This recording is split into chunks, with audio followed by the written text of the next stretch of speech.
Olá, aluno Univesp, tudo bem? Na aula de hoje, a intenção, então, é que a gente possa desmistificar alguns dos pontos que vocês nos encaminharam, ou seja, algumas das dúvidas que vocês nos encaminharam, e também a fim de prepará-los para a nossa avaliação. Então, eu preparei algum conteúdo, né? 3 tópicos mais especificamente, e também vou salientar lá no final da aula, né, mais 2 tópicos que serão, mais 3 tópicos, na verdade, que serão importantes a fim de prepará-los para a avaliação. Muito bem. Bom, o primeiro dos tópicos, que foi o tópico encaminhado, né, da dúvida, é sobre as demonstrações matemáticas, né? Então, o que consiste demonstrar um resultado matematicamente? Então, aqui a gente vai estudar um exemplo, ou seja, a gente vai tentar explorar essa questão da demonstração a partir de um exemplo. Então, nesse exemplo em particular, o que pede, né, o que está solicitando o exercício? Considere a seguinte afirmação: a soma dos n primeiros números naturais positivos ao quadrado é igual a n mais 1, 2n mais 1 dividido por 6. Isso é, essa expressão aqui, então a gente tem essa expressão, ou seja, a gente tem essa fórmula matemática, e a pergunta é a seguinte, né? Prove a afirmação acima, ou seja, prove a validade da fórmula, ou do contrário de um contra-exemplo. Então, nesse tipo de exercício, não necessariamente essa expressão é válida. É necessário, de fato, tentar checar se ela é válida ou não. Bom, então por onde a gente começa a resolver um exercício de demonstração? No caso, quando ele pergunta se a afirmação é válida ou não. Neste caso, a primeira coisa que a gente tenta fazer, obviamente, é tentar encontrar algum contra-exemplo que de fato fure a nossa expressão. Ou seja, que a fórmula matemática não seja válida para um determinado número natural. Então, o que a gente vai fazer? A gente vai testar a fórmula.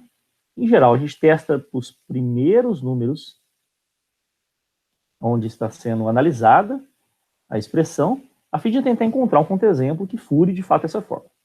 Então, a gente começa aqui averiguando se a fórmula ela é válida para n igual a 1, ou seja, nessa fórmula que a gente gostaria de demonstrar ou verificar se vale o contra-exemplo, a gente, então, substitui no lugar de n 1, e a gente nota, né, fazendo as contas, que, de fato, 1 ao quadrado, que é igual a 1, e que, de fato, vai ser, né, lá na outra ponta, também igual a 1, né? Ou seja, a fórmula também vai ser válida, né, no caso de n igual a 1. Então, nesse caso, a gente precisa tentar encontrar um outro, né, um outro número, um outro n, que, de fato, não satisfaça a expressão. Bom, vamos tentar para o próximo n, né? Se a gente tentou por 1 e deu certo, vamos tentar para n igual a 2, para verificar se, de fato, a fórmula também é válida, né? Se dá certo também a fórmula. Fazendo as contas, né, como n igual a 2, então vai ficar 1 ao quadrado mais 2 ao quadrado. Então a gente tem que parar, né, a gente tem que começar sempre do 1 ao quadrado e até o último número, que nesse caso é n igual a 2. E fazendo as contas, a gente chega, né, que também para n igual a 2 a fórmula é válida. Ou seja, né, tanto para 1 quanto para 2 a fórmula é válida. Tá, então a gente vai tentando substituir valores, né? É claro que existem infinitos números, a gente não consegue checar para todos, mas a gente tenta checar para alguns. Vamos, então, de forma aleatória, né, tentar checar para n igual a 5, por exemplo. E fazendo a soma dos quadrados, né, dos n primeiros números, né, de 1 até 5, ou seja, 1 quadrado, 2 quadrado, 3 quadrado, 4 quadrado, 5 quadrado, a gente também chega, né, que fazendo as contas vai dar 55, e também a fórmula, né, aquela expressão que a gente gostaria de verificar se é verdadeira ou falsa, também bate, né, ela também é válida para n igual a 5. Ou seja, a gente testou para 3 números e esses 3 todos a fórmula valeu. Então isso é um indício de que aquela fórmula de fato ela é válida, ou seja, ela é verdadeira para todos os números naturais positivos. Bom, uma vez que a gente analisou alguns números, né, de forma aleatória, né, de forma empírica, e concluiu que sempre foi válida a expressão, a gente então tenta, né, passar para o passo 2, né, que é de fato tentar demonstrar a validade daquela fórmula para todo n natural positivo. Uma ferramenta para fazer esse tipo de demonstração matemática é o que a gente chama de princípio da indução finita. Ou seja, o que é o princípio da indução finita? O princípio da indução finita, né, que é o PIF, ele é conhecido por 3 passos básicos. São esses 3 passos aqui. No passo 1, a gente primeiro verifica se a fórmula ela é válida, o primeiro número natural definido na proposição. Ou seja, na afirmação que eu quero demonstrar. Feito isso e verificado que a fórmula é válida para o primeiro elemento, a gente então supõe que a fórmula matemática ela vai ser válida para um n igual a k. Esse n igual a k, ele representa um número arbitrário. Ou seja, esse k pode ser qualquer número. Então a gente representa, né, quando é um termo arbitrário, a gente representa como uma letra. Então a gente vai dizer que a fórmula é válida para n igual a k. Então essa vai ser a nossa hipótese de indução. Bom, feito isso, a gente passa para o passo 3, que é de fato o passo mais trabalhoso nas demonstrações, que é de fato verificar se a fórmula ela é válida para o próximo elemento, né, o sucessor de n igual a k, que no caso é n igual a k mais 1. Ou seja, o sucessor de n igual a k é o n igual a k mais 1. Muito bem. Então, vamos verificar, vamos efetuar a demonstração desse resultado através do PIF. Bom, o primeiro passo, né, é verificar se é válido para n igual a 1, ou seja, 1 ao quadrado é igual a 1, que de fato, né, a hora que a gente substitui no lugar do n na fórmula, né, nessa fórmula aqui, ó, se a gente substituir n igual a 1, vai recair nessa expressão aqui, que de fato vai ficar 6, né, 6 dividido por 6, que de fato é 1. Ou seja, a gente saiu de uma ponta e chegou na outra ponta também igual a 1. Em resumo, né, a fórmula é válida, essa fórmula aqui, para n igual a 1. Ok, primeiro passo da demonstração via PIF está feito. No segundo passo, a gente supõe que é verdade essa expressão aqui. Ou seja, por um n igual a um k arbitrário, a gente diz que é verdade, a gente assume que isso é verdade. Então, isso aqui é verdade. Ok. Assumindo a nossa hipótese de indução, a gente passa para o passo 3, que é tentar demonstrar a validade da expressão para o próximo elemento. Se a gente supôs que é verdade para n igual a k, o próximo elemento é n igual a k mais 1. Então, o que a gente quer demonstrar? O que a gente quer tentar mostrar é essa expressão aqui, ó, dentro desse quadrado, desse retângulo azul. A gente quer mostrar que a soma dos k mais 1, primeiros elementos, né, ao quadrado, é igual a essa expressão aqui, ok? Obviamente, né, que é igual a essa, que por sua vez pode ser resumido, né? Ela pode resultar nessa expressão aqui. Então, no fundo, a gente quer sair de uma ponta, da ponta da esquerda, e chegar na ponta da direita. Bom, então a gente tenta demonstrar isso, né? Saindo da ponta da esquerda e tentando chegar numa expressão que seja igual à ponta da direita. Então a gente começa, né, fazendo a soma dos k mais 1 elementos ao quadrado, né? 1 ao quadrado, 2 ao quadrado, 3 ao quadrado, k ao quadrado, mais k mais 1, tudo isso ao quadrado. Então, estou indo do 1 até o k mais 1 ao quadrado. Ok? Bom, esse termo aqui, a gente viu no slide anterior, que é a nossa hipótese de indução. Ou seja, a gente colocou como hipótese que esse termo é, na verdade, representado por essa expressão aqui. Ok, isso é a hipótese de indução que a gente supôs lá no passo 2. Então, a gente acabou de usar a hipótese de indução. Bom, e esse termo aqui? Esse termo aqui nada mais é, né, do que esse termo aqui, a hora que eu abro, né, esse quadrado. O quadrado do primeiro, mais 2 vezes o primeiro pelo segundo, mais o quadrado do segundo. Muito bem. Então, a gente tentando alinhar as duas expressões, ou seja, né, colocando, né, o denominador igual a 6, né, fazendo o 6 multiplicar todos os elementos daqui, né, encontrando o mínimo, né, então vai ficar 6 vezes k quadrado, 6 vezes 2k, mais 6 aqui, né, que é o termo que está aqui. Juntando os dois termos, né, então a gente fica com essa expressão. E mais, né, a hora que a gente junta esse termo aqui com esse termo aqui, então o que a gente tem, né? Juntando os termos de mesmo grau, né? Então, vai ficar 2k ao cubo, né? O 9k quadrado é porque eu estou juntando esse cara aqui com esse elemento aqui. Então, eu vou juntando termos de mesmo grau. E resulta nessa expressão, que, por sua vez, né? Na hora que eu simplifico, eu recaio, né, na expressão de baixo. Lembrando, né, como fazer essa simplificação, né? Uma forma é tentando fatorar esse polinômio aqui, né, encontrando as raízes dele, por exemplo, né? Uma outra dica, né? Então, como é que eu faço desse passo para esse passo? Eu olho aonde eu quero chegar. Quero chegar aqui. E aí, eu abro essa equação, essa expressão aqui. Eu faço as contas, né? Eu faço esses 3 produtos, e a hora que a gente fizer esses 3 produtos, vai recair aqui. Ou seja, né, eu vejo o caminho que eu quero chegar e tento, né, saindo da ponta esquerda até chegar na ponta da direita. Então a gente mostra, né, que essa expressão, quando a gente abre ela, né, abre as contas, é igual a essa expressão. Ou seja, a gente saiu aqui da ponta da esquerda, fez todas as continhas e chegamos na ponta da direita. Ou seja, a gente acabou de demonstrar a validade da expressão para n igual a k mais 1. Ok? Muito bem.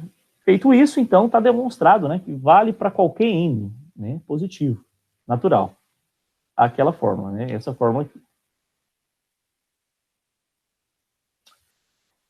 Muito bem. Bom, o exercício 1, então, a gente acabou lidando com demonstrações matemáticas, né? No caso do exercício 2, né, então, a ideia aqui é tentar resolver, né, o maior número de exercícios possível que podem, né, que são plausíveis de cair na prova, né? Obviamente, com algumas modificações e tudo mais, né?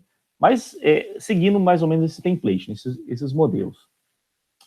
Então, o nosso segundo exercício, ele vai tratar do tópico análise combinatória. Então, para isso, a gente vai tentar resolver um exercício. Então, em um prédio, há 20 moradores, sendo 9 homens e 11 mulheres. Deseja-se formar um grupo de zeladores composto por 4 pessoas. Ou seja, desses 20, eu quero formar um grupo que tenha 4 pessoas. A pergunta é, quantos grupos podem ser formados de modo que se tenha sempre 2 homens e 2 mulheres? Ou seja, qual o número de grupos? Quantas possibilidades de grupos eu tenho dentre esses 20 moradores que sejam compostos por 2 homens e sempre 2 mulheres? Bom, isso é um exercício de análise combinatória, né? Então, para isso, a gente vai fazer a combinação de 9 e 2, 2 a 2, né? Ou seja, dentre os 9 homens, né, do grupo, eu tenho que escolher sempre 2 a 2. Então, vou fazer essa combinação. Então, a fórmula, né, formulazinha, né? Então, dos 9 que a gente tem, a gente vai ter que sempre pegar 2 a 2. Então, vai ficar 9 2 a 2.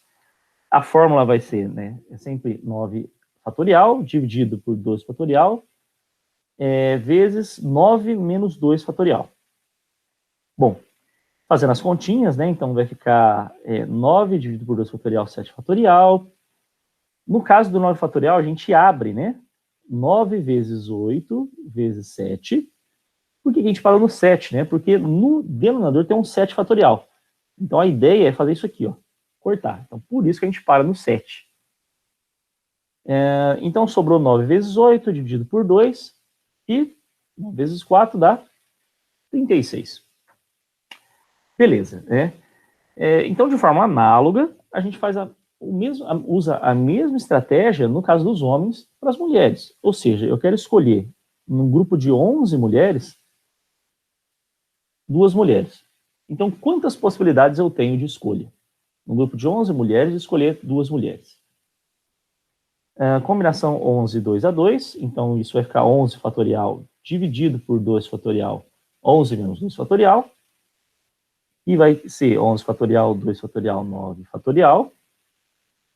Então, a gente abre, né, o 11 fatorial até o 9 fatorial. E por que a gente falou 9 fatorial? Porque, na verdade, a gente está olhando para o denominador. A gente para, né, de forma a poder cancelar o termo de cima com o termo de baixo. Então, sobrou 11 vezes 10, dividido por 2. O 2 eu posso matar aqui, vai me sobrar o 5. 11 vezes 5, 55. Então, feito isso, a gente então conclui o exercício, né?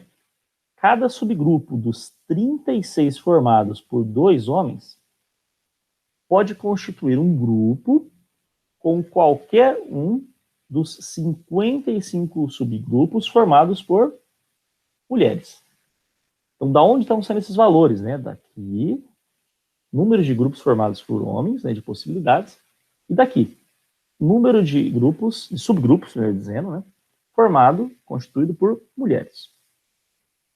Então, se a gente sabe que dos 36 formados por 2 homens, né, pode constituir um grupo, né, qualquer um dos 55 formados por mulheres, então a gente faz o produto dos dois.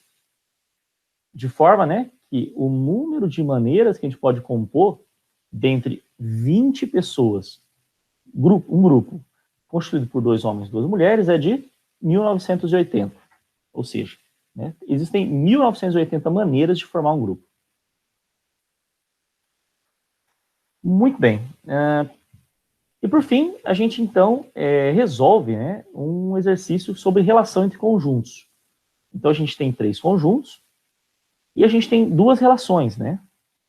A relação R1 e a relação R2. Isso é dado pelo enunciado, ok? Qual a pergunta? A pergunta é: escreva as matrizes booleanas que representam as relações R1, R2 e a relação composta R2, bola R1. Muito bem. Como que a gente então faz isso? Como que a gente encontra essa matriz booleana? Bom, a dica é sempre a seguinte, né? Você olha, a gente deve olhar a relação e os conjuntos, né? Onde essa relação está definida. Lembrando que aqui é o domínio e aqui é o contradomínio. Bom, se R1 tem como domínio A e contradomínio B, então as linhas da minha matriz vão ser constituídas pelos elementos de A e as colunas pelos elementos de B. Então, por isso que ficou 1, 4 e 7 nas linhas e 1, 2, 5 e 8 nas colunas. Feito isso, a gente olha agora a relação em si. Olhando aqui, a gente olha os pares ordenados. Então, o 1 se liga com 1. Então, aqui é verdadeiro. O 1 também se liga com 2. Então, é verdadeiro aqui. 1 com 2. O 1 não se liga com mais ninguém, né? Então, ele não se liga com o 5, falso, e não se liga com o 8. Passando para a linha do 4. O 4 se liga com 5. 4, 5, verdadeiro. O 4 se liga com 8.